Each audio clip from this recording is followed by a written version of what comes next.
Alors bonjour, bienvenue dans cette capsule, j'espère que vous allez bien, mon nom est Benoît. J'aimerais vous parler cette fois-ci, partager avec vous des versets de la parole qui concernent les alliances, ou ce qu'on va appeler communément les testaments. Vous avez souvent entendu parler de le Nouveau Testament, l'Ancien Testament. Qu'est-ce que ça représente? Par quoi ces choses-là sont définies? Comment on les explique? Qu'est-ce qui définit une alliance? Comment c'est ratifié dans la Bible? Quels en sont les termes? Entre qui et qui? Donc, ce sont des choses qu'on va regarder. Et comme la plupart des fois où est-ce que j'aime étudier la Bible, si vous n'avez pas vu la capsule sur l'étude de la Bible, j'aime étudier par sujet. Rassembler tous les versets pertinents, les examiner dans leur contexte et ensuite en tirer une conclusion.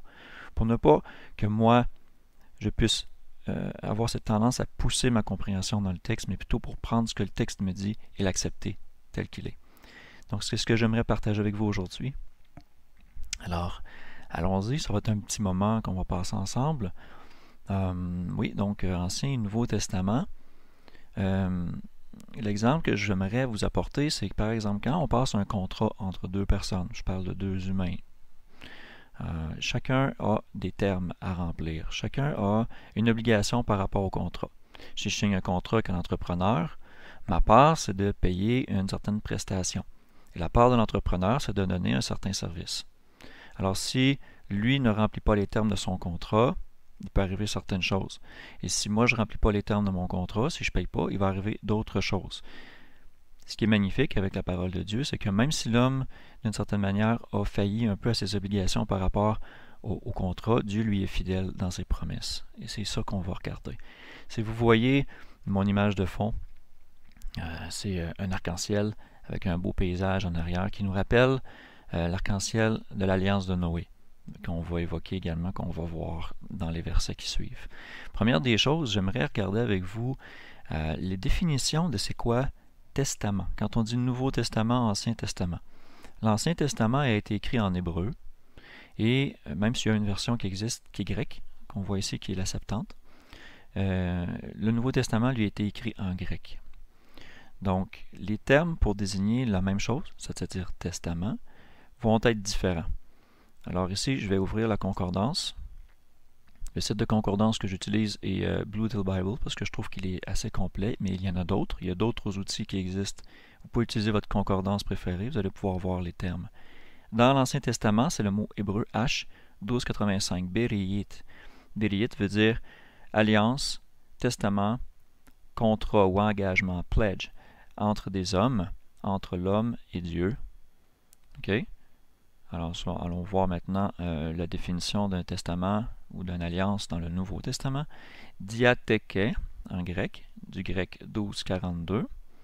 Une disposition, un arrangement, quelque chose qu'on veut être valide, qu'on souhaite être valide. Une dernière déposition, bon, évidemment, un testament quand on meurt, c'est ce qui devient valide. C'est une fois que c'est nos dernières volontés, en fait. Un contrat, une alliance, un testament, comme le testament ou l'alliance fait de Dieu avec Noé. Et ce qui est intéressant avec cet outil-là ici, en ligne, c'est qu'on peut voir toutes les occurrences du mot testament avec les versets et pouvoir bien les comprendre, pouvoir voir qu'est-ce qui s'y rattache, quels en sont les termes, qu'est-ce qui définit un testament, par quoi c'est scellé, par exemple, par quoi on va établir un testament entre l'homme et Dieu. Donc on va aller voir dans un autre outil. On va commencer tout de suite dans mon outil eSword. Alors, je vais ouvrir ma fenêtre de versets qui sont préparés d'avance pour les alliances et entre autres la circoncision. J'ai environ 79 versets, mais on va explorer un petit peu au travers de ces versets-là. J'aimerais introduire ici le sujet. Ça fait un peu étrange, vous allez me dire peut-être, mais suivez. Vous allez comprendre, enfin je l'espère. En Osée 6-7, mais comme Adam, ils ont transgressé l'alliance. Là, ils ont agi perfidement contre moi. Donc ici, on voit Adam a transgressé l'alliance. Et Adam, ici, est une traduction, parce que le mot Adam veut dire aussi homme.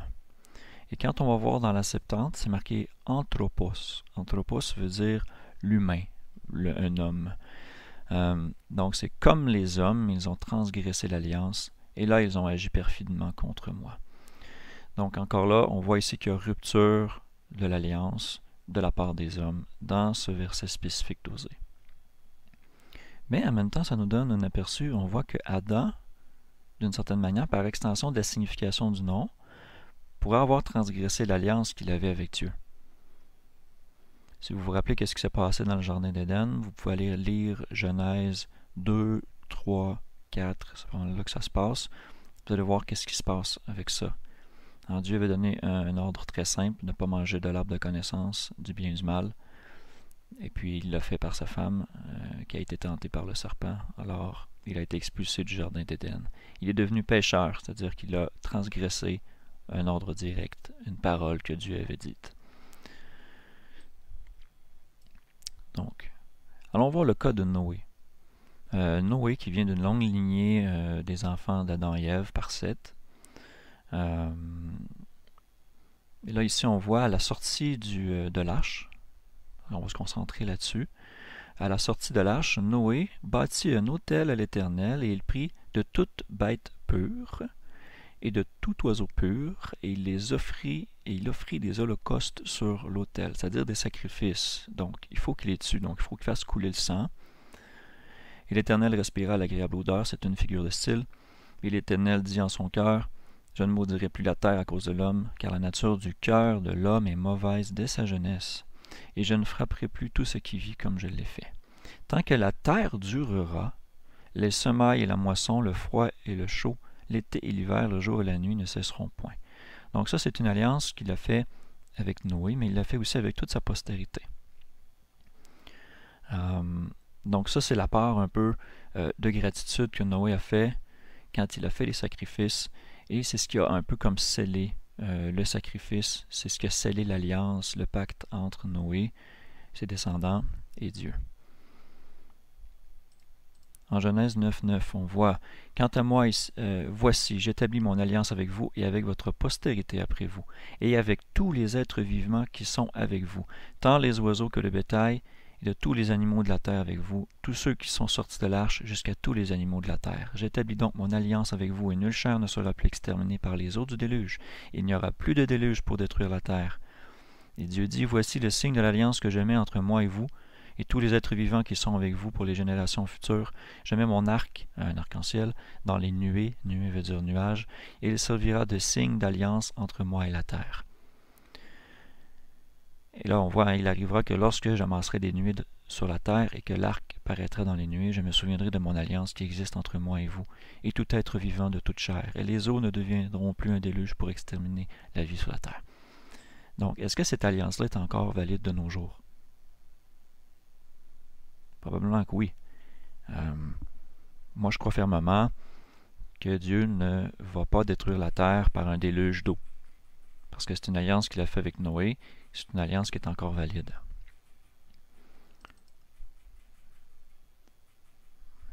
OK. Fait que ça, c'est... On peut voir ici les éléments de base de l'alliance. Il y a des termes. Il y a un terme que Dieu fait. Il y a un terme que l'homme a fait. C'est-à-dire qu'il a offert un sacrifice de gratitude. Et on sait aussi que Noé était un homme juste, intègre dans ses générations, qui marchait avec Dieu. Donc, on sait qu'il avait un bon cœur. Il trouva grâce. C'est très important. Il trouva grâce aux yeux de Dieu. Et c'est pour ça qu'il fut sauvé. Si vous avez vu aussi la capsule sur la foi, on parle aussi de Noé avec la relation avec la foi. Donc ici, on peut voir carrément que l'alliance qui a été conclue entre un homme et Dieu et sa postérité, la postérité de Noé, a été scellée par, encore là, du sang. On peut le voir ici en Genèse 9.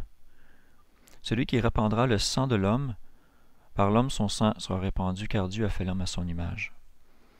Ici, il faudra que je remonte un peu pour qu'on puisse bien le voir. Okay. Seulement, vous ne mangerez point de chair avec son âme, c'est-à-dire son sang. Et certainement, je redemanderai votre sang, le sang de vos âmes, je le redemanderai de tout animal. Et je redemanderai l'âme de l'homme, de la main de l'homme, de la main de son frère. Celui qui répandra le sang de l'homme, par l'homme son sang sera répandu, car Dieu a fait l'homme à son image. Donc encore là, on a un parallèle clair avec le sang, ici. Il dit, vous voyez le sang? Le sang, c'est ce qui scelle l'alliance, c'est quelque chose de sacré, la vie est dans le sang. Donc, ayez un respect pour le sang. On continue, on va aller voir Abraham, qui est le prochain patriarche. Abraham. Évidemment, Dieu a promis quelque chose à Abraham. Il a dit, je vais rendre ta postérité aussi nombreuse que les étoiles dans le ciel. Et Abraham crut à l'Éternel, qui lui imputa cela à justice. Ça veut dire que la foi d'Abraham le rendit juste aux yeux de Dieu. Donc, le fait de croire ce que Dieu dit, avoir la foi, ça nous a imputé à justice. Et c'est aussi pour ça qu'on dit qu'avoir la foi en Christ, par exemple, nous a imputé à justice. C'est de ce principe-là que ça découle. Maintenant, regardez bien le principe d'alliance. D'accord, alors, il lui dit, Seigneur éternel, à quoi reconnaîtrai-je ou connaîtrai-je que je le posséderai, cette terre que tu vas me donner, ainsi qu'à ma postérité?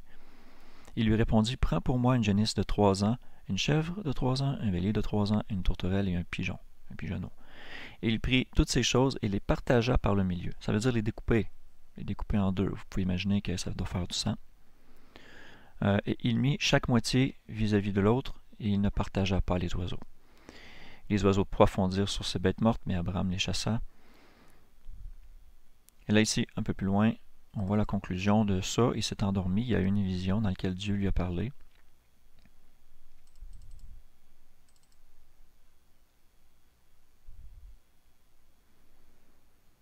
Il a fait une prophétie que vous allez pouvoir lire en Genèse 15. Mais ce qui est important, sur lequel je veux insister, c'est en ce jour-là, l'Éternel traita alliance avec Abraham en disant, « Je donne ce pays à ta postérité depuis le fleuve d'Égypte jusqu'au grand fleuve et au fleuve d'Euphrate. » Donc, encore là, ici, il y a sacrifice d'animal, il y a effusion de sang, et il y a alliance qui est faite entre Abraham et Dieu. Et c'est pas fini, on continue. Genèse 17. Alors ici, on voit, les termes alliance se retrouvent un peu partout. Pour moi, voici, mon alliance est avec toi, et tu deviendras père d'une multitude de nations. Ok? Des rois sortiront de toi. J'établirai mon alliance entre moi et toi, et ta postérité après toi, d'âge en âge, pour être une alliance éternelle, afin que je sois ton Dieu, et celui de ta postérité après toi.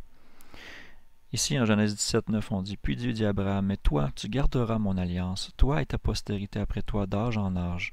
Voici mon alliance que vous garderez, et qui sera entre moi et vous, et ta postérité après toi. C'est que tout mâle parmi vous sera circoncis.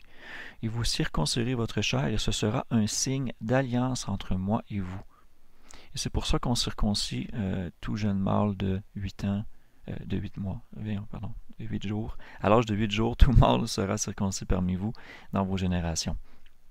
C'est pour ça que les Juifs, entre autres, vont circoncire leurs enfants et que pendant un certain temps, l'Église catholique avait aussi cette façon de faire, de circoncire des jeunes enfants. Donc c'est un signe d'alliance spécifique entre Abraham et Dieu. D'accord, alors vous circoncirez votre chair, ce sera un signe. L'incirconcis, le mâle, qui ne se circoncira pas dans sa chair, sera retranché d'entre ses peuples, il a violé mon alliance. Et là, c'est très important, on parle de quelle alliance? On parle de l'alliance entre lui et Abraham. On parle de la circoncision, qui est un signe de sang. Quand on enlève une partie de la chair, on fait couler le sang. Donc encore, cette fois-ci, l'alliance est scellée par le sang. C'est super important de comprendre ça. En Acte 7, dans le Nouveau Testament, on le confirme dans un discours d'Étienne. Alors, je vais avoir en Acte 7, 8. Parlant d'Abraham, bien sûr, puis il lui donna l'alliance de la circoncision. Et ainsi Abraham engendra Isaac, qu'il circoncit le 8e jour, et Isaac eut Jacob, et Jacob les 12 patriarches.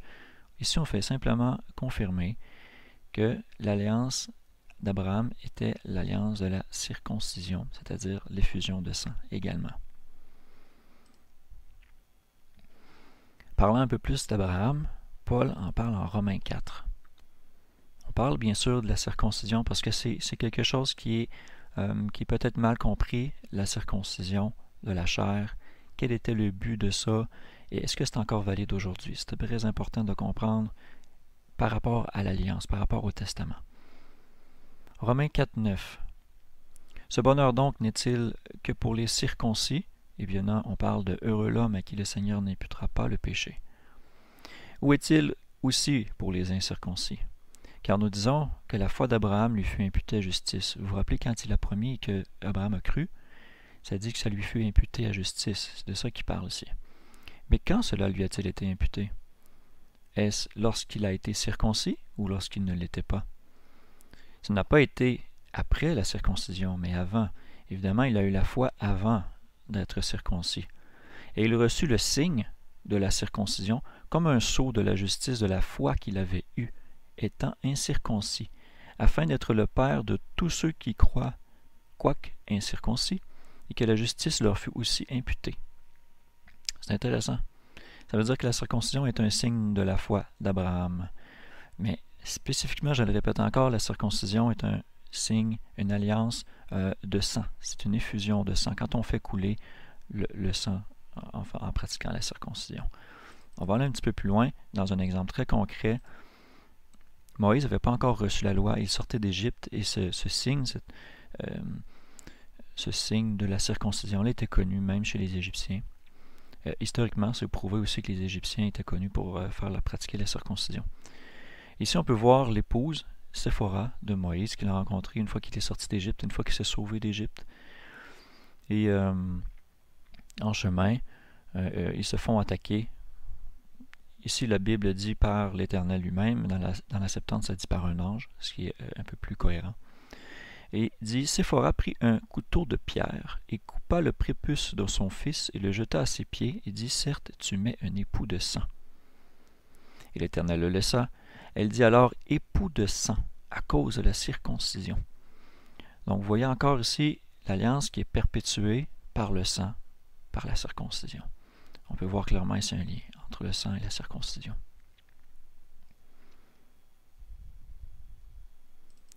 Poussons un peu plus loin. Exode 24. Et là, ce que je viens de vous lire, c'est avant la loi, pourrait-on dire, avant la loi à Sinaï. Allons maintenant voir Exode 24, qui est dans la loi, ou juste après la loi à Sinaï. Et Moïse écrivit toutes les paroles de l'Éternel, et se leva de bon matin, et bâtit un autel au bas de la montagne, et dressa 12 colonnes pour les 12 tribus d'Israël. Et il envoya les jeunes gens, des enfants d'Israël, qui offrirent des holocaustes, c'est-à-dire des sacrifices, brûlés, consumés par le feu, et sacrifièrent des sacrifices de prospérité à l'Éternel, savoir de jeunes taureaux. Et Moïse prit la moitié du sang, il le mit dans les bassins, et il répandit l'autre moitié sur l'autel. Puis il prit le livre de l'Alliance, le livre de la loi, et il le lut au peuple qui l'écoutait, et qui dit, nous ferons tout ce que l'Éternel a dit, et nous obéirons. Moïse prit donc le sang, et le répandit sur le peuple, et voici, le sang de l'alliance que l'Éternel a traité avec vous selon toutes ses paroles. On peut voir ici que ce qui scelle l'alliance officiellement est le sacrifice d'animaux, c'est le sang. Les termes de cette alliance, on le voit très bien, nous obéirons. C'est l'obéissance à ce qui est écrit dans les lois qui sont données par Dieu, qui sont des lois pour nous guider dans la droiture. Donc ici, leur alliance spécifique par rapport à ces lois-là, c'est le sacrifice des animaux dans lequel est la vie. Et à chaque fois, on ne les regardera pas, mais à chaque fois qu'il y avait un péché qui était commis par quelqu'un du peuple, ou une cérémonie quelconque dans laquelle il fallait expier les péchés, il fallait que ça soit purifié par du sang. Parce que comme vous l'avez vu dans les autres précédents versets, la vie est dans le sang. Et la conséquence du péché, c'est la mort. Ainsi, il fallait que quelque chose de vivant meure à cause du péché d'un homme. Dans le temps de Moïse, cette chose-là est externe à lui. C'est-à-dire que, je vais donner un exemple, les tables de la loi, les 10 commandements gravés sur la pierre, étaient quelque chose d'externe à lui. C'était un commandement qui était à l'extérieur de lui. Et aussi les sacrifices. Il fallait se rendre compte, c'était la volonté derrière la loi, de nous faire comprendre que le péché, la désobéissance, demande une vie. Et Dieu permettait que ce soit la vie d'un animal qui soit tué à notre place, pour prendre nos péchés à notre place. Le problème, c'est que vu que ce sacrifice-là était extérieur aux croyants, ça n'a jamais été suffisant pour convaincre la personne que c'était elle qui causait le péché ou qui pouvait vraiment la purifier à l'intérieur, son cœur. C'était quelque chose d'externe à elle. Donc, on peut voir encore ici, j'ai fait une petite parenthèse, vous m'excuserez, mais on peut voir très clairement ici que l'alliance a été scellée par du sang. D'accord? Donc on l'a lu. Allons en Lévitique 8, qui est un récit similaire à ça. Moïse prit de l'huile d'onction et du sang qui était sur l'autel. Il en fit l'aspersion sur Aaron, qui était le grand prêtre lévitique, et sur ses vêtements, sur ses fils, et sur les vêtements de ses fils. Donc on asperge du sang sur des vêtements. Et il consacra Aaron et ses vêtements, ses fils, et les vêtements de ses fils avec lui. Donc encore là, le sang ici a une notion de purification, a une notion de sainteté. Okay? Mélangé avec l'onction. L'onction d'huile, l'huile qui représente aussi une sainteté, quelque chose de bien. Par exemple, Christ veut dire celui qui est oint. Oint veut dire roi. On le voit dans l'Ancien Testament, dans les livres de Samuel, par exemple, que les rois d'Israël sont oints, c'est-à-dire qu'ils sont un peu comme consacrés avec une huile.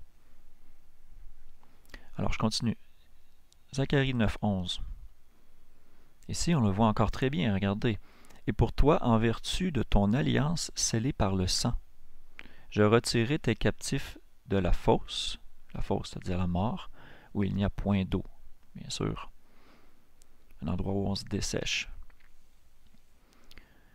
Alors, on voit très bien ici, alliance scellée par le sang, c'est très clair. On va le faire un petit tour en Hébreu, qui est dans le Nouveau Testament, qui est un épître aux Hébreux. Ici, on parle d'alliance encore. Et on dit, « Or, voici l'alliance que je traiterai avec la maison d'Israël après ces jours-là, dit le Seigneur. Je mettrai mes lois dans leur esprit et je les écrirai sur leur cœur. Je serai leur Dieu, ils seront mon peuple. » Ça ici, ça fait référence à une prophétie de Jérémie. Jérémie 31-33, qui était bien adressée au peuple israélite. Il leur dit, « Vous avez violé mon alliance, vous n'avez pas respecté votre part, alors moi, je vais faire une nouvelle alliance, et plutôt que de mettre les lois dans une table de pierre à l'extérieur de vous, je vais les déposer à l'intérieur de vous. Je vais les mettre dans votre cœur, je vais les écrire dans votre esprit. » C'est quelque chose de très significatif. Donc, c'est une petite parenthèse dans laquelle je voulais juste mettre quelque chose de clair.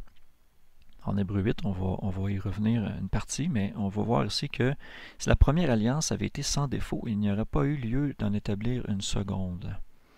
Donc, on peut voir ici la notion Ancien Testament, Nouveau Testament. C'est ça qu'on va essayer d'éclaircir. Allons voir Hébreu 9.1. La première alliance, ou le premier testament, avait donc aussi des ordonnances touchant le service divin et le sanctuaire terrestre, donc des choses qui touchaient au culte par rapport au temple qui était construit sur la terre. Le temple terrestre était l'image des choses célestes. Le temple véritable existe au ciel. Et la présence de Dieu est directement dans le temple céleste. Le temple terrestre était une image, était une ombre de meilleures choses à venir. Donc c'est ça ici que on parle dans le début d'Hébreu 9. Et ensuite ici on vient parler. On dit, bon, ici on fait des comparaisons du souverain sacrificateur qui dans la loi de l'Ancien Testament devait entrer dans le Saint des Saints une fois par année en portant du sang pour la rémission des péchés du peuple, non pas avant de s'être purifié lui-même par un sacrifice, parce qu'il était pécheur. Le Saint-Esprit montrant par là que le chemin du Saint des Saints, l'endroit où l'Arche d'Alliance était posée, où la présence de Dieu gisait sur terre, n'avait pas encore été ouvert tant que le premier tabernacle subsistait. Le premier tabernacle, le sanctuaire terrestre. Ce qui est une figure pour le temps présent. Donc on dit, pendant lequel on offre des dons et des sacrifices qui ne peuvent rendre parfait quant à la conscience celui qui fait le service. Donc comme je vous ai expliqué, ces sacrifices-là ne pouvaient pas rendre parfait la personne qui les offrait, qui les pratiquait. Ici, on dit uniquement par des viandes et des breuvages et diverses ablutions et des cérémonies imposées seulement jusqu'au temps du renouvellement. Mais Christ étant venu comme souverain sacrificateur des biens à venir, ayant passé par un tabernacle plus grand et plus parfait, et qui n'a point été fait de main d'homme, c'est-à-dire qui n'est point de cette création, est entré une seule fois dans le Saint des Saints, non avec le sang des boucs et des veaux, comme celle de l'alliance de Moïse, mais avec son propre sang, ayant obtenu une rédemption éternelle. » C'est très, très, très intéressant. Regardez ici à 9.13. « Car si le sang des taureaux et des boucs et la cendre de la génisse, ça fait référence à une loi de l'Ancien Testament dans laquelle on devait faire brûler une vache d'une certaine couleur, et puis il fallait prendre ses cendres, et c'était ces cendres-là qui nettoyaient. C'était une figure de style, c'était une image pour nous faire comprendre une symbolique.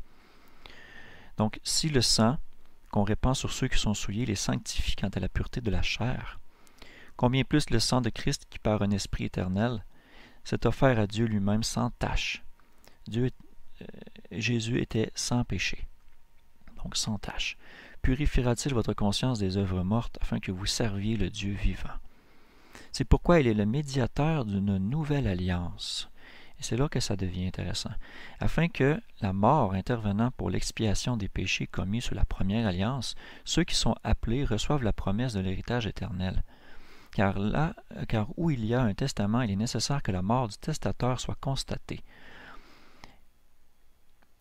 Et là, je m'excuse, mais il faut passer au travers de la plupart des versets pour bien saisir qu'est-ce qui est expliqué ici. D'accord? C'est pourquoi aussi la première alliance ne fut pas établie sans effusion de sang. Ici, on le confirme très bien ce que je suis en train de vous expliquer. Regardez ici. Hébreux 9, 19. En effet, après que Moïse eut déclaré à tout le peuple tous les commandements de la loi, il prit le sang des veaux et des boucs avec de l'eau et de la laine écarlate et de l'hysope, et en fit aspersion sur le livre lui-même et sur tout le peuple, en disant, c'est ici le sang de l'alliance que Dieu a ordonné en votre faveur. Il fit aussi aspersion du sang sur le tabernacle et sur tous les vases du culte. Selon la loi, presque toutes choses sont purifiées par le sang, et sans effusion de sang, il n'y a point de pardon. C'est pour ça que c'est extrêmement important de comprendre la symbolique de l'alliance. Pardon pour le son. Donc, il était nécessaire que les emblèmes des choses qui sont dans les cieux fussent purifiés de cette manière, mais que les choses célestes le fussent par des sacrifices plus excellents que ceux-ci. Donc, sur la terre, on sacrifiait des animaux, et Christ, qui vient du ciel, a été sacrifié, et c'est par son sang que la nouvelle alliance se crée.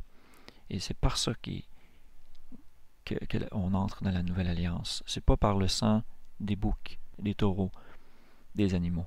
C'est pour ça que les chrétiens qui prennent le sang de la nouvelle alliance, le sang de Christ, ne font plus de sacrifices d'animaux.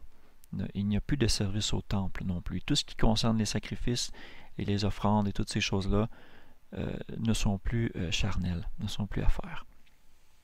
Parce que tout ça a été accompli en parfait point par Christ, dans le sens accompli, dans le sens que c'était la figure des choses à venir. Tout le système sacrificiel pointait vers le sacrifice de Christ. Pardon. En Hébreux 10, on continue encore un peu là-dessus et on précise. Regardez bien, c'est très important. Or, la loi, quelle loi? On va voir. Ayant l'ombre des choses ou des biens à venir, non l'image même des choses, ne peut jamais, par les mêmes sacrifices qu'on offre continuellement chaque année, rendre parfaits ceux qui s'approchent de ces sacrifices. Autrement, on aurait cessé de les offrir, puisque ceux qui faisaient ce service, une fois purifiés, n'auraient plus eu conscience de leurs péchés. Mais dans ces sacrifices, on rappelle chaque année le souvenir des péchés. Ici, on précise, il est impossible que le sang des taureaux et des boucs ôte les péchés. Et là, c'est là que Christ intervient. Regardez bien. Quel est le terme? Quels sont les termes de la nouvelle alliance?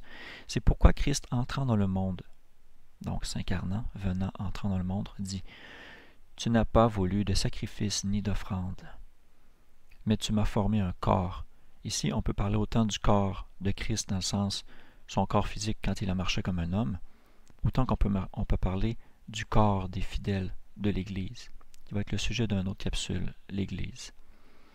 Ici, il ajoute « Tu n'as point pris plaisir aux holocaustes, ni aux sacrifices pour le péché. » Alors, j'ai dit « Voici, je viens, ô Dieu, pour faire ta volonté, comme cela est écrit de moi dans le rouleau du livre. » Dans le rouleau du livre, anciennement, les lettres de l'Ancien Testament étaient stockées dans des grands rouleaux.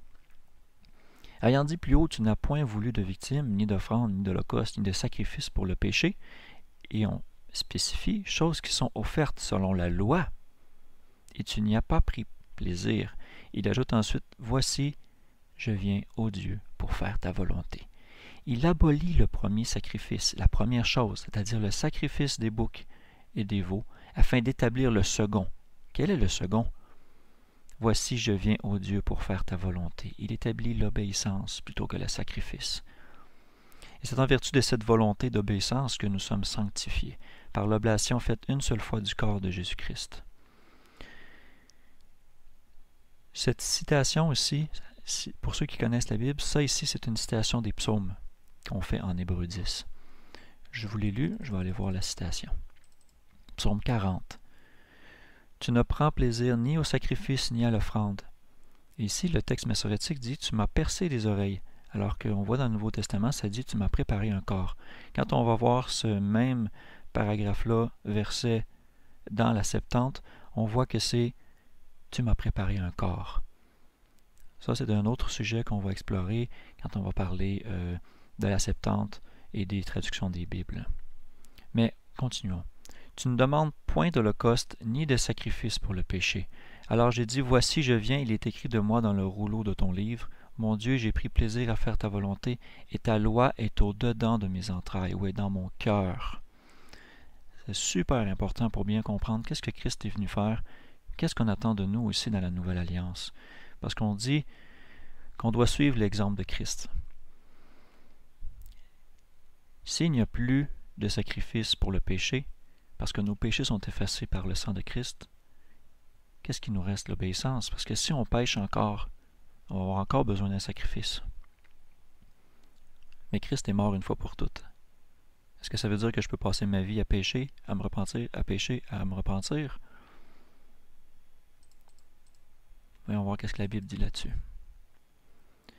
Alors, le Saint-Esprit nous le témoigne aussi, car après avoir dit d'abord, « Voici l'alliance que je traiterai avec eux après ces jours-là, dit le Seigneur. Je mettrai mes lois dans leur cœur, et je les écrirai dans leurs entendements, ou dans leur esprit, dans leur conscience. » Et il ajoute, « Je ne me souviendrai plus de leurs péchés ni de leurs iniquités. » Or, où la rémission des péchés est faite, il n'y a plus d'oblation ou de sacrifice pour le péché.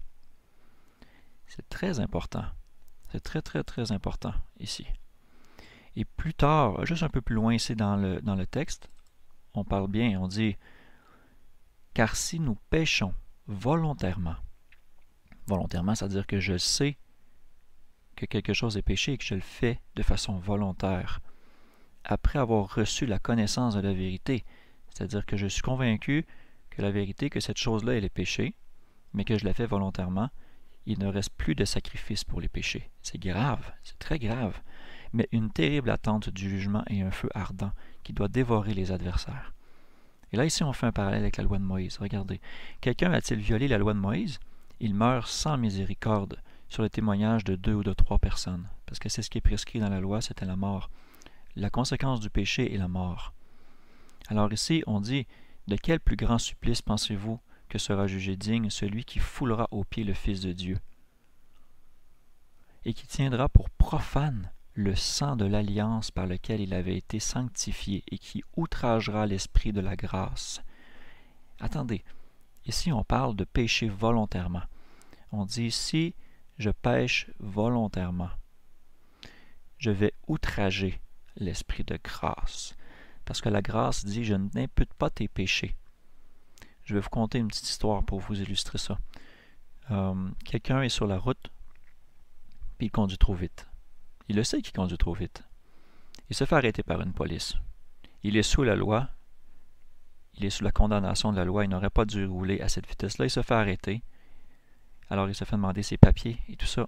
Et ça va coûter cher. Il sait qu'il va avoir une punition. Le policier revient avec les papiers puis il dit, « Bon, cette fois, ça va être correct. Mais attention, la prochaine fois, il n'y aura pas de pardon. » Eh bien, cette personne, elle est sous la grâce. Est-ce que ça veut dire, elle a été pardonnée pour son offense, on l'a tolérée. Est-ce que ça veut dire que cette personne-là, qui vient d'être sous la grâce, va repartir à toute vitesse et encore violer la loi? Non, pas du tout. Et c'est ça ici, exactement ça qui est dit, c'est le principe de la grâce.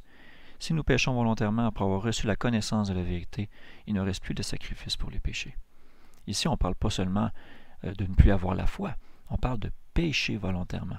Et Jean, en 1 Jean 3, dit « Le péché est la transgression de la loi ». En Hébreux 13, 20, on continue dans le même sujet. Je sais que ça touche différents sujets connexes, mais c'est normal, c'est toujours comme ça dans les études bibliques, ne vous en faites pas. En Hébreux 13, 20, on le voit encore ici très bien. « Or que le Dieu de paix, qui a ramené d'entre les morts le souverain pasteur des brebis, notre Seigneur Jésus, par le sang d'une alliance éternelle, vous rende accompli en toute bonne œuvre, afin que vous fassiez sa volonté, la volonté de Dieu, faisant lui-même en vous ce qui est agréable devant lui. » Ça veut dire que c'est Dieu en nous qui fait ce qui est agréable devant lui. Comme l'Esprit de Dieu était en Christ et a fait ce qui était agréable pour le Père. On doit faire la même chose. C'est exactement ça que ça dit ici.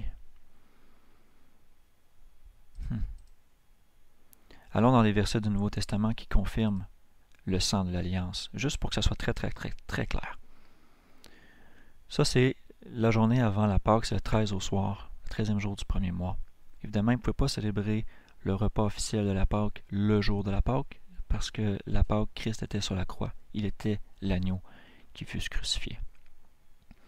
Mais regardez qu'est-ce qu'il dit. Il dit « Car ceci est mon sang, le sang de la nouvelle alliance, qui est répandu pour plusieurs pour la rémission des péchés. » Le sang, effusion de sang, sans sang il n'y a pas de pardon. Alors c'était le sang de Christ qui scelle la nouvelle alliance pour la rémission des péchés. C'est très important. On le confirme en 1 Corinthiens dans un épître de Paul. De même aussi, après avoir soupé, il prit la coupe et dit « Cette coupe est la nouvelle alliance en mon sang. Faites ceci en mémoire de moi toutes les fois que vous en boirez. » La Pâque se célèbre le 14e jour du premier mois au soir. Donc c'est une commémoration de la mort de Christ et du sang et de son corps, le pain et le vin. Et on pourra faire une autre capsule par rapport à ça. Restons sur l'Alliance. En Éphésiens 1,7, on dit « En qui nous avons la rédemption par son sang. » Et on explique la rémission des péchés selon les richesses de sa grâce. Donc c'est premièrement parce qu'on se rend compte qu'on est pécheur. Et ensuite, on se voit pardonner nos péchés par le sang. Et entrant dans l'alliance, Dieu va mettre son esprit en nous. On va le voir un peu plus loin dans les textes. Dieu va mettre son esprit en nous comme il l'a mis en Christ, pour que nous marchions comme Christ a marché, c'est-à-dire en faisant sa volonté. C'est très profond. Il écrit sa loi dans notre cœur et dans notre esprit.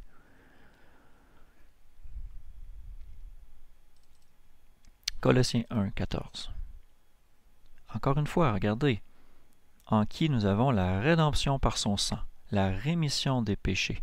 Et on parle du royaume de son Fils bien-aimé, le Fils de Dieu, qui est Christ Jésus. En qui nous avons la rédemption par son sang. Vous voyez? Maintenant, si je reviens un peu, je crois que le point est suffisamment prouvé par rapport à l'alliance, par rapport au sang, mais j'aimerais explorer encore un peu plus la circoncision. Parce que les gens vont dire qu'on doit pratiquer la circoncision encore aujourd'hui, d'autres vont dire non, on ne doit pas la pratiquer. Est-ce que c'est à nous de décider? Est-ce que c'est à nous de dire « Ah oui, je vais le faire, non, je vais le faire, oui, non, regardez, moi-même, je suis confus. » Qu'est-ce que la Bible nous dit? Qu'est-ce que la Bible nous dit vraiment là-dessus? Eh bien, la Bible nous dit que la véritable circoncision est celle du cœur, est celle d'une croyance, d'une foi, d'un dépouillement de la chair. Et regardez bien, je m'en vais en Deutéronome 30, c'est dans la loi, dans le Deutéronome. « L'Éternel ton Dieu circoncira ton cœur et le cœur de ta postérité, pour que tu aimes l'Éternel ton Dieu de tout ton cœur, de toute ton âme, afin que tu vives. » Donc la circoncision du cœur, c'est de croire, c'est de se dépouiller des mauvaises choses qui nous tenaient à cœur, de les mettre de côté, un peu comme on prend la chair du bout de prépuce et qu'on s'en débarrasse. Et ça faisait une effusion de sang. Mais vu que le sang maintenant, c'est l'alliance par le sang de Christ, cette circoncision de la chair n'est plus ce qui scelle notre alliance. C'est le sang de Christ qui scelle notre alliance. Mais le principe de la circoncision demeure, le principe spirituel demeure. Et c'est pour ça qu'il est écrit ici que l'Éternel circoncira notre cœur. Et on le voit un peu partout. En Lévitique 19, on voit quand vous serez entrés au pays et que vous aurez planté toutes sortes d'arbres fruitiers, vous considérez leurs premiers fruits comme incirconcis. Ils vous seront incirconcis pendant 3 ans, on n'en mangera point. Ici, on applique le principe de la circoncision à un arbre fruitier. Okay? Donc, il faut vraiment comprendre que la loi a une signification spirituelle. Je vais continuer sur le principe de circoncision. Je ne vais pas rentrer nécessairement dans l'explication de la circoncision de l'arbre fruitier, d'accord? Parce qu'il faudrait que je touche beaucoup d'autres points. Lévitique 26, 41. Il dit, « Moi aussi je leur résisterai, et je les mènerai dans le pays de leurs ennemis, et alors leur cœur incirconcis s'humiliera. Et ils subiront la peine de leur iniquité. » Iniquité veut dire péché, transgression de la loi. Wow. OK. En Deutéronome 10, on dit « Circoncisez donc votre cœur et ne raidissez plus votre cou. » Circoncire son cœur. Ça fait étrange, mais c'est un aspect spirituel. C'est de dire « Voici mon Dieu, je viens pour faire ta volonté. » Comme Christ l'a fait. Ne raidissez plus votre cou, ne soyez pas rebelles, ne soyez pas incrédules. Croyez. Ici, en Jérémie 4, on dit « Soyez circoncis à l'Éternel. Circoncisez vos cœurs, hommes de Juda, habitants de Jérusalem. » Ce n'est pas un concept nouveau du Nouveau Testament, la circoncision du cœur. C'est répété plein de fois dans l'Ancien Testament. En 4,14, « Jérusalem, purifie ton cœur du mal, afin que tu sois délivré. Jusqu'à quand entretiendras-tu des pensées mauvaises au-dedans de toi? » C'est ça que touche la circoncision. C'est de ça qu'on parle en Jérémie, d'ailleurs, quand il parle de la circoncision du cœur. On parle de purifier notre cœur du mal. C'est ce que représente la circoncision du cœur. Jérémie 6,10. « À qui parlerai-je et qui sommerai-je pour qu'ils écoutent? Voici, leur oreille est incirconcise. » Encore là, on applique le principe spirituel à l'oreille, dans le sens qu'on ne veut pas entendre, on ne veut pas savoir. Ça ne nous intéresse pas de savoir qu'il faut obéir à un paquet de règles ou un truc comme ça qui sont pour notre bien, qui vont nous donner la vie. Et pourtant, c'est ce que le texte dit. Ils ne peuvent entendre. Voici la parole de l'Éternel est pour eux un opprobre. Ils n'y prennent point de plaisir. C'est ça que ça veut dire être incirconcis.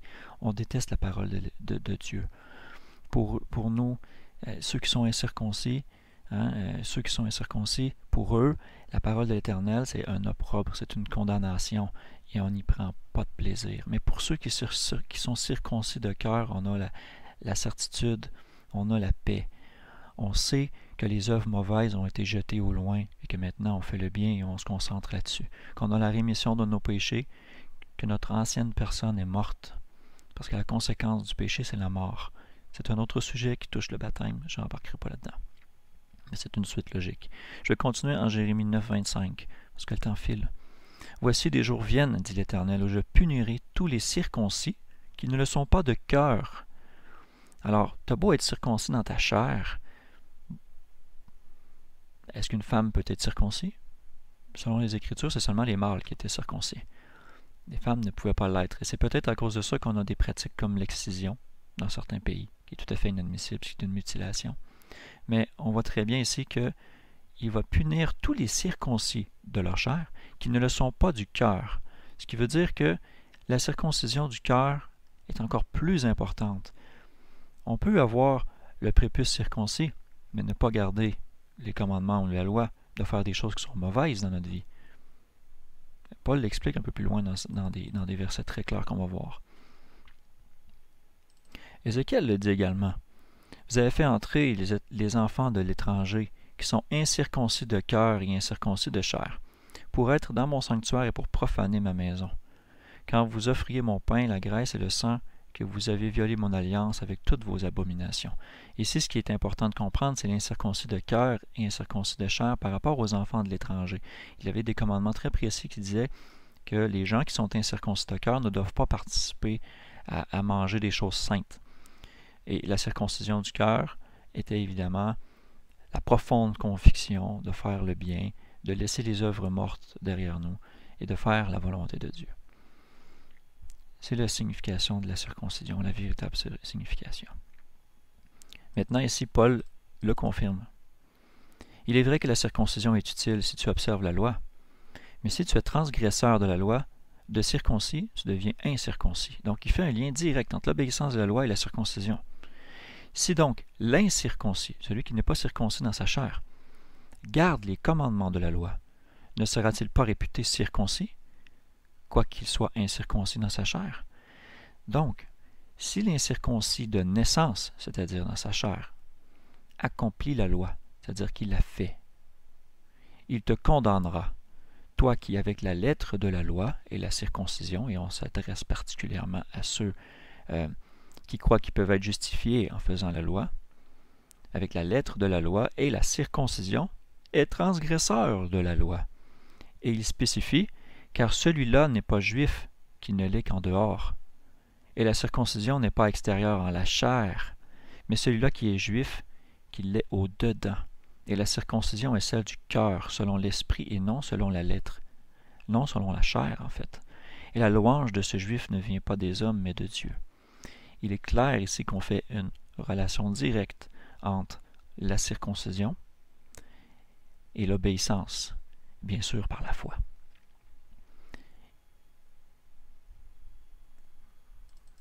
Je ne peux pas rajouter d'autres choses. Je crois que c'est assez clair. Si vous n'avez pas compris, vous pouvez revenir un peu en arrière et tenter de relire le texte en fonction de ce que j'ai dit.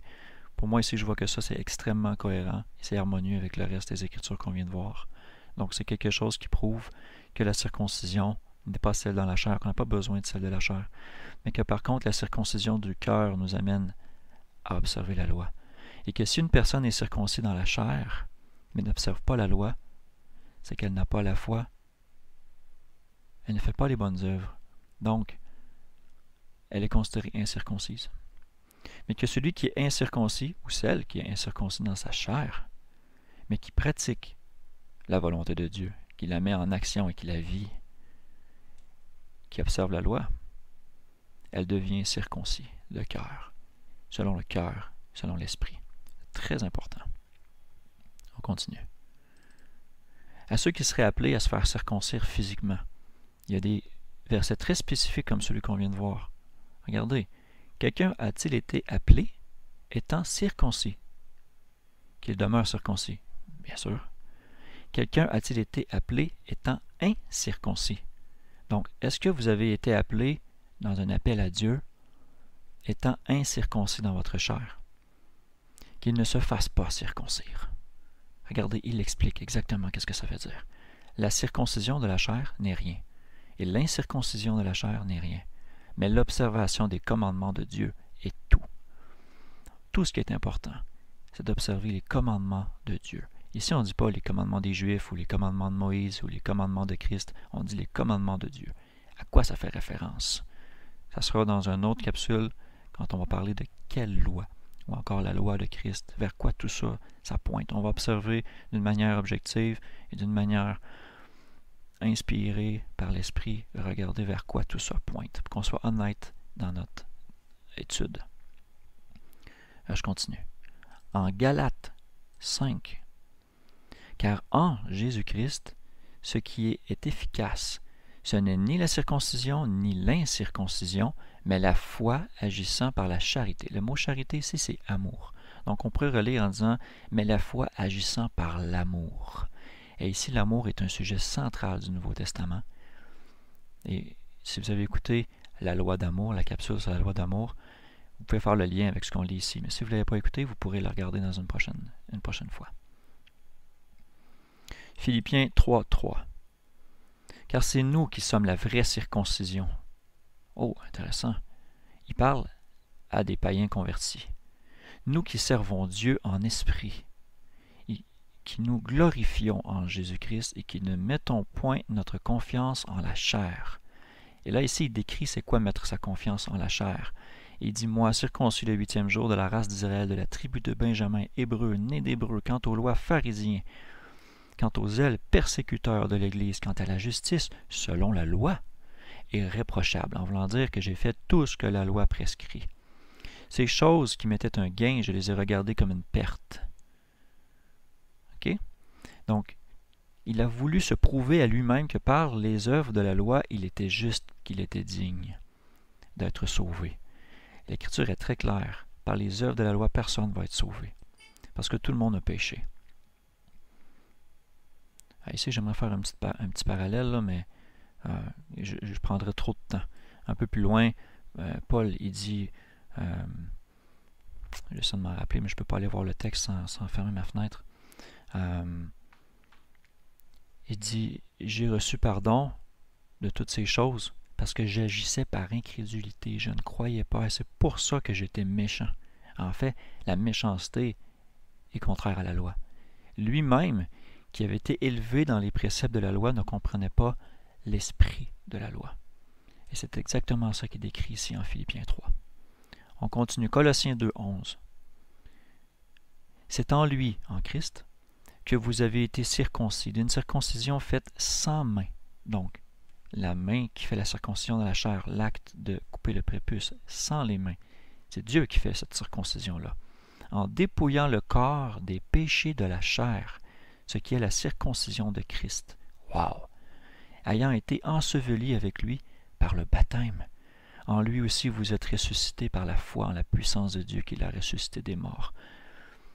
C'est un superbe chapitre Colossiens 2 qui explique beaucoup de choses qu'on va toucher dans les points controversés. Mais ici, je voulais particulièrement voir le lien de la circoncision. Vous voyez ici, c'est un dépouillement du corps des péchés de la chair. Et les œuvres de la chair sont manifestes, comme c'est expliqué en Galates. Allons dans les derniers versets de mon exposé pour compléter cette étude. Apocalypse 7, 14. Regardez ici. Je lui dis, Seigneur, tu le sais, il se demande c'est qui tous ces gens-là qui sont devant le trône à la fin des temps. Il a dit, ce sont ceux qui sont venus de la grande tribulation, de la grande épreuve de la fin des temps, et qui ont lavé leurs robes et ont blanchi leurs robes dans le sang de l'agneau. Ici, c'est une figure de style, c'est une métaphore pour expliquer que les gens ont fait des bonnes œuvres. Les vêtements sont vus dans la Bible comme un symbole des œuvres, des actions qu'on porte. Alors, la nudité, quand on n'a pas de vêtements, c'est qu'on est honteux, on n'a aucune œuvre, on ne fait rien. Vous pouvez avoir la foi, mais si vous ne faites rien, alors votre foi est vaine, votre foi est morte. Alors ici, les vêtements sont le symbole des œuvres. Si on a nos propres œuvres, les œuvres de la loi, on ne peut pas être justifié. On ne peut être que justifié par le sang de l'agneau. On a tous une tache sur nos vêtements. Nous avons tous péché, dit l'Écriture. Il y a une seule manière de se nettoyer de ces péchés, c'est par le sang de Christ. C'est exactement ce qui est écrit ici. En Acte 7, on va dire exactement la même chose. Hein? Gens de cou raide, des incirconcis de cœur et d'oreille, vous vous opposez toujours au Saint-Esprit. Vous êtes tels que vos pères. Ici, Étienne parlait aux Sanhédrins, aux Juifs qui ne croyaient pas. Et détaillant tout ça, finalement, il a fini par se faire lapider, par se faire tuer. Entre autres, par Saul, qui est devenu Paul. Je finis par quelques versets. Quand je vous disais que la loi écrite dans nos cœurs était une prophétie, on la voit ici. Non comme l'alliance que je traitais avec leur père au jour où je les pris par la main pour les faire sortir du pays d'Égypte, alliance qu'ils ont violée. Et toutefois, j'avais été comme pour eux un époux. C'est intéressant parce qu'on le voit dans le Nouveau Testament que l'Église, ceux qui sont appelés à être saints, sont appelés à être l'épouse, et que Christ est l'époux promis. C'est intéressant, dit l'Éternel. C'est ici l'alliance que je traiterai avec la maison d'Israël après ces jours-là. Je mettrai ma loi au-dedans d'eux. Je l'écrirai dans leur cœur, sur les tables de leur cœur, et je serai leur Dieu, ils seront mon peuple. De quelle loi on parle ici? Est-ce qu'on parle de la loi de Christ? C'est qui parle ici, dans ce texte-là? On va en reparler dans une autre capsule. Je vais aller directement en Deutéronome 29, 13. Afin d'entrer dans l'alliance de l'Éternel ton Dieu, faite avec serment, et que l'Éternel ton Dieu traite aujourd'hui avec toi. Ici, on est dans l'Ancien Testament, on est dans l'alliance avec Moïse. Et il montre que l'alliance qui a été faite avec eux concerne tout le peuple qui est là présentement. Mais il dit aussi, ce n'est pas seulement avec vous que je fais cette alliance en ce serment, mais c'est avec celui qui se tient ici avec nous aujourd'hui, devant l'Éternel notre Dieu, et avec celui qui n'est pas ici avec nous aujourd'hui. Donc ça concerne aussi toutes les autres personnes qui vont revêtir le sang de l'Alliance pour obéir à Dieu. Ici, ce n'est pas nécessairement spécifique. Et on va le voir dans une autre capsule que la loi a été faite pour tous les hommes. C'est très, très, très clair par une majorité de versets que la loi elle était faite pour l'ensemble de l'humanité. La conclusion de tout ça, elle est en Acte 2. Une fois qu'ils avaient reçu l'Esprit, ils ont compris. Ils sont allés, ils ont parlé à une multitude qui s'était rassemblée le jour de la Pentecôte. Et la conclusion de tout ça, c'est « Repentez-vous et que chacun de vous soit baptisé au nom de Jésus, le Christ, pour la rémission de ses péchés, vous recevrez le don du Saint-Esprit. » Et à qui ça s'adresse? Car la promesse a été faite à vous et à vos enfants et à tous ceux qui sont éloignés, autant que le Seigneur notre Dieu en appellera. Pour tous. C'est pour ça qu'il est dit qu'il n'y a qu'un seul corps. Lui qui des deux n'en a fait un. Il a pris les Juifs charnels, il a pris les païens, il les réunit dans un seul troupeau, un seul berger. Et c'est Christ qui fait cette œuvre-là. Donc je vous laisse avec ça. Je sais que ça fait une grosse étude. Vous allez pouvoir revenir à des bouts plus spécifiques que vous voulez peut-être réentendre ou les textes que vous voulez réécouter. Je vous invite à laisser dans les commentaires les versets qui parlent spécifiquement des alliances. J'espère que vous avez bien pu comprendre quelles sont les différentes alliances, par quoi elles étaient scellées. Et maintenant, qu'est-ce que ça veut dire pour nous dans la Nouvelle Alliance? On va l'explorer aussi dans d'autres capsules, mais j'espère avoir été assez clair que ce que la parole nous dit au travers de ça, et j'essaie pas du tout de prendre ma perception, de la mettre dans ce que je vois. Je lis le texte pour ce qu'il me dit, et je trouve l'harmonie dans l'ensemble des textes. Vous pouvez être d'accord ou pas. Moi, c'est ce que la Bible me dit. L'Esprit me le confirme par l'application dans ma vie. Et à chaque fois que je lis la Bible, je vois tous ces points qui se relient ensemble et qui sont harmonieux. Alors, nous sommes scellés par le sang de Christ dans la Nouvelle Alliance. Et les termes sont toujours l'obéissance. L'obéissance à Christ, qui est en nous et qui fait la volonté du Père en nous. Dieu vous bénisse. On se reparle dans une prochaine capsule et je vous invite à entrer dans l'Alliance, à vous revêtir du sang de Christ.